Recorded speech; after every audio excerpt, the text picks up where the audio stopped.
अस्सलाम वालेकुम बच्चों, आज हम पढ़ने जा रहे हैं reactions of alkyl halide. Alkyl halide हमारे पास टू टाइप्स के रिएक्शन देता है। एक रिएक्शन ऐसा जिसमें हम लोग सब्स्टिट्यूशन करते हैं। सब्स्टिट्यूशन किसकी करते हैं? हैलोजन रिप्लेस करता है कोई भी दूसरे किसी भी दूसरे एटम के साथ, तो वो हमारे पास क्या होगा? Nucleophilic substitution. उसमें क्या होगा कि हैलोजन हमारे पास कहीं भी अगर लगा हुआ है, सपोज़ यहाँ पे आप यहाँ पे देखें कि ये C और F का बॉन्ड है। C और F के बॉन्ड में यहाँ हम लोग अगर कहें कि भाई फ्लोराइड को हम लोग रिमूव कर दें, फ्लोराइड को यहाँ से निकाल दें और इसकी जगह कोई और हम लोग ग्रुप लगा लें, कोई और एटम लगा लें, तो वो हमारे पास सब्स्टिट्यूशन का रिएक्शन होगा। सब्स्टिट्यूशन में हम लोग कहते हैं कि एक पहले एटम निकलता है, उसकी जगह पे आके दूसरा एटम अटैक करता है या अटैच होता है। ठीक है, तो ये जहाँ पे हाइड्रोजन रिप्लेस होगा, हाइड्रोजन रिप्लेस करेगा किसी भी दूसरे एटम को, तो वो हमारे पास न्यूक्लियोफिलिक सब्स्टिट्यूशन रिएक्शन बनेंगे। और दूसरा टाइप के रिएक्शन जो अल्काइल हैलाइड देते हैं, जिसमें हम लोग कहते हैं कि हमारे पास removal of HX halogen acid का रिमूवल हो फ्रॉम द हैलाइड, मतलब हैलाइड में से हम लोग हैलोजन एसिड को रिमूव कर दें तो वो हमारे पास एलिमिनेशन रिएक्शन हो गया। एलिमिनेशन मतलब एक ग्रुप को उठा के पूरे का पूरा बाहर निकाल देना, उसकी जगह पे आप कोई दूसरा ग्रुप ऐड नहीं करोगे। जब आप दूसरा ग्रुप कोई ऐड नहीं करोगे तो वहाँ पे आप लोग कहोगे कि ये एलिमिनेशन रिएक्शन हुए हैं। और सब जो आपके पास न्यूक्लियोफिलिक सब्स्टिट्यूशन रिएक्शन होते हैं, वहाँ पे आपके पास कोई एक हैलोजन रिमूव होगा और उसकी जगह पे आके दूसरा एटम या ग्रुप उसका अटैच हो जाएगा। तो रिएक्शन ऑफ अल्काइल हैलाइड में टू टाइप्स के रिएक्शन आप पढ़ेंगे, एक न्यूक्लियोफिलिक सब्स्टिट्यूशन रिएक्शन, दूसरा एलिमिनेशन रिएक्शन। और उससे पहले हम लोग न्यूक्लियोफिलिक सब्स्टिट्यूशन रिएक्शन होते क्या हैं उनके बारे में पढ़ते हैं।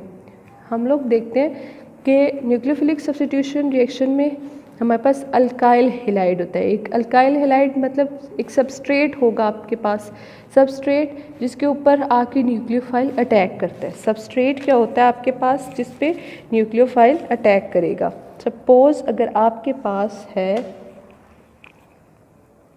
C, यहाँ पे आ गया Cl, यहाँ पे हाइड्रोजन, ये भी हाइड्रोजन और ये भी हाइड्रोजन, ये आपके पास अगर क्लोज्ड फॉर्म लिखें तो CH3Cl बनता है, अल्काइल हैलाइड।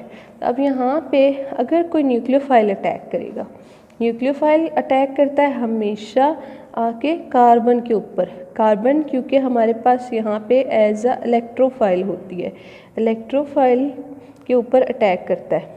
तो जब ये न्यूक्लियोफाइल नेगेटिवली चार्ज्ड होता है, नेगेटिवली चार्ज्ड ग्रुप, और इलेक्ट्रोफाइल हमारे पास हमेशा पॉजिटिवली चार्ज्ड होता है, तो जब ये इस कार्बन के ऊपर आके अटैक करता है तो ये कार्बन को पूरे का पूरा इलेक्ट्रॉन पेयर डोनेट करता है।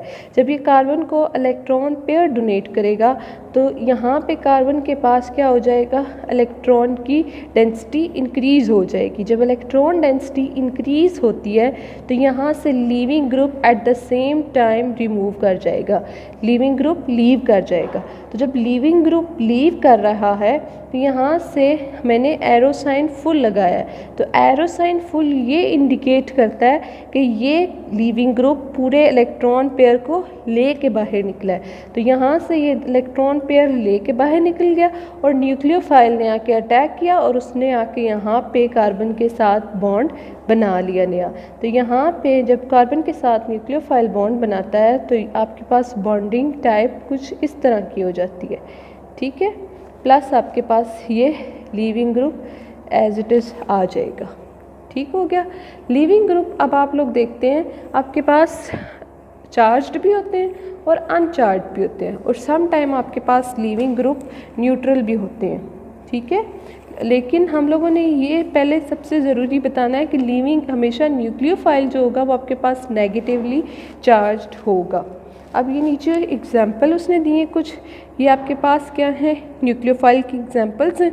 अब हम नेक्स्ट पढ़ते हैं इलेक्ट्रोफाइल के बारे में। इलेक्ट्रोफाइल हमारे पास क्या है? ऐसी स्पीशी है जो इलेक्ट्रॉन्स को अपनी तरफ अट्रैक्ट करती है। आप ऊपर वाली अगर इक्वेशन में देखें तो हमारे पास कार्बन एज इलेक्ट्रोफाइल था और ये न्यूक्लियोफाइल था। इसके पास इलेक्ट्रॉन पेयर था जो इसने आके इस कार्बन को डोनेट किया, तो ये न्यूक्लियोफाइल के तौर पे हुआ और ये हमारे पास एक इलेक्ट्रोफाइल के तौर पे हुआ। न्यूक्लियोफाइल के ऊपर आपने हमेशा यही पढ़ा है कि नेगेटिव चार्ज होता है और इलेक्ट्रोफाइल के ऊपर आप पढ़ोगे कि पॉजिटिव चार्ज होगा। ठीक है, अब नेक्स्ट क्या होगा कि न्यूक्लियोफाइल भी इलेक्ट्रोफाइल आपके पास सम टाइम न्यूट्रल होते हैं और ये ज़्यादातर पॉजिटिवली चार्ज होते हैं। उससे नेक्स्ट टॉपिक हम लोग पढ़ेंगे लीविंग ग्रुप का। लीविंग ग्रुप अब वो कहते हैं कि ये भी आपके पास एज अ न्यूक्लियोफाइल एक्ट करता है। न्यूक्लियोफाइल कैसे हुआ, जब ये न्यूक्लियोफाइल अटैक करता है, इसने इलेक्ट्रॉन पेयर पूरा डोनेट किया, यहाँ से जब ये लीविंग ग्रुप लीव करता है तो ये इलेक्ट्रॉन पेयर पूरा लेके बाहर निकलता है। तो जब इसने इलेक्ट्रॉन पेयर पूरा ले लिया तो इट मीन्स कि ये भी न्यूक्लियोफाइल है। आप लोगों ने पढ़ा हुआ है कि न्यूक्लियोफाइल क्या होते हैं, जिनके पास इलेक्ट्रॉन पेयर पूरा मौजूद होता है। अब वो कह रहा है कि अगर हम लोग कहें कि न्यूक्लियोफिलिक सब्स्टिट्यूशन फॉरवर्ड डायरेक्शन में जाए तो हम लोगों को न्यूक्लियोफाइल हमेशा स्ट्रॉन्ग यूज़ करना पड़ता है। ये जो न्यूक्लियोफाइल होता है ना, इसको वो कहता है हमेशा स्ट्रॉन्ग यूज़ करना पड़ेगा अगर हम चाहते हैं कि लीविंग ग्रुप साथ ही लीव कर जाए। अगर न्यूक्लियोफाइल स्ट्रॉन्ग नहीं होगा तो लीविंग ग्रुप साथ ही लीव नहीं करेगा। अब उसने कुछ एग्जांपल्स बताई हैं स्ट्रॉन्ग लीविंग ग्रुप की, क्लोराइड, ब्रोमाइड, आयोडाइड और आपके पास सल्फेट ग्रुप है। ये गुड लीविंग ग्रुप है और पुअर लीविंग ग्रुप की उसने एग्जांपल्स बताई हैं OH नेगेटिव, OR नेगेटिव और NH2 नेगेटिव। आयोडाइड आयन उसने बताया कि गुड न्यूक्लियोफाइल और गुड लीविंग ग्रुप भी है। ये न्यूक्लियोफाइल के तौर पे भी एक्ट कर सकता है और लीविंग ग्रुप के तौर पे भी एक्ट कर सकता है। सबसे लास्ट उसने सबस्ट्रेट के बारे में बताया। सबस्ट्रेट एक ऐसा मॉलिक्यूल होगा जिसके ऊपर न्यूक्लियोफाइल अटैक भी करेगा और लीविंग ग्रुप जिसमें से लीव करेगा। अगर मैं आप लोगों को ये एग्जांपल दिखाऊं तो मैंने ये जो CH3Cl यूज़ किया था, ये आपके पास पूरा मॉलिक्यूल क्या है, सबस्ट्रेट। इसको क्या कहते हैं हम, सबस्ट्रेट। ठीक है, और ये न्यूक्लियोफाइल और ये आपके पास लीविंग ग्रुप। आप इसको अगर नहीं समझ आ रही तो आप इसको साथ साथ लिख लें कि ये आपके पास न्यूक्लियोफाइल है और ये आपके पास लीविंग ग्रुप है।